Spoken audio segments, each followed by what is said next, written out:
Аса қамқор, ерекше мейірімді Алланың атымен. Қарғысқа ұшыратқан балық. Күндердің бір күнінде базар ортасында қолы иығына дейін кесілген бір адам пайда болады. Ол күнде айналадағы халыққа, кім мені көрген болса, ешқашан әлімжеттік жасамасын деп бар даусымен айқайлауды әдетке айналдырады. Бір күні оған біреу жақындап келіп, бұлай жар салуының себебі неде екенін сұрайды. Сонда ол бұлай деп жауап береді: менің басымнан өткен оқиға сендер үшін үлкен ғибрат болса екен деймін. Мен бұған дейін әркімге әлімжеттік жасайтын, зұлымдығы асқан адам болатынмын. Адамдарға зорлық зомбылықтың сан түрін жасайтынмын. Бір күні балық аулап келе жатқан балықшыны көрдім. Қармағына өте үлкен балық түсіріпті.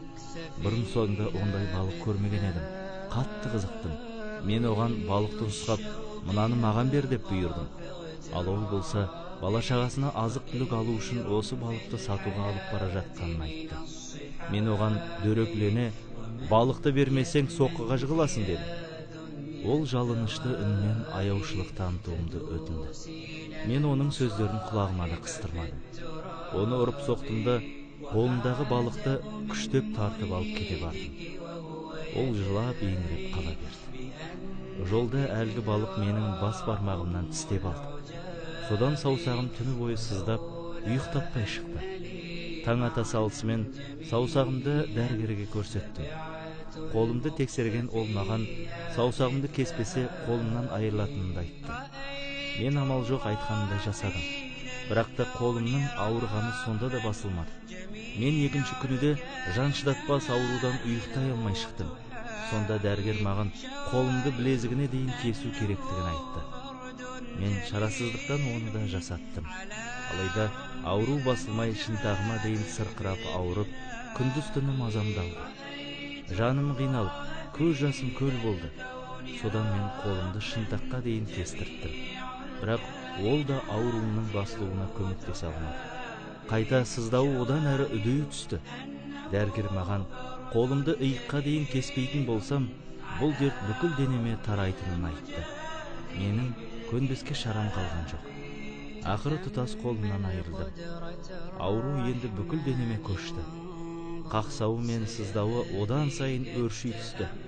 Осы жан қиналысымды көрген бір адам келіп, осы дертке қалай шалдыққанымды сұрады. Мен оған болған жайды айтып бердім. Сонда әлгі кісі: сен бойыңда аурудың белгісі алғаш сезілгенде балықтың егесіне барып кешірім сұрағаныңда қолыңнан айырылмас едің. Денеңнен жаның шықпай тұрғанда балықшыны іздеп тап деді. Мен балықшыны жан ұшыра іздей бастадым. Әрең дегенде тауып алдым да, аяғына жығыла еңіреп отырып кешірім сұрадым. Ол маған: сен кімсің деп таң қалды. Мен жылап отырып, бұрын сенің балығыңды зорлықпен тартып алып кеткен адаммын деп, оған басымнан өткен бар жайымды айтып бердім. Ол менің қолымнан айырылғанымды көріп жылап жіберді. Сосын мені кешіретінін айтты. Сол-ақ екен, бойымды дендеген мазасыз ауру сап тыйылды. Қатты қуанғаннан тағы да жылап жібердім. Мен одан: Алла разылығы үшін айтшы, мен сенен балықты тартып алғанымда сен маған қарғыс тіледің бе дедім. Ол: иә, мен Алладан: я Алла, бұл кісі өзінің күшіне сеніп, әрі менің әлсіздігімді пайдаланып, маған өзің берген ризықты зорлықпен тартып алды. Ендеше оған өз құдіретіңді көрсетші дедім де. Уа мұсылмандар, ешкімге әділетсіздік жасап, әлімжеттік көрсетпеңдер. Олардың қарғыстарынан қорқыңдар. Шындығында жәбір көрген адамның саған қарсы жасаған дұғасы мен Алланың арасында ешқандай перде жоқ.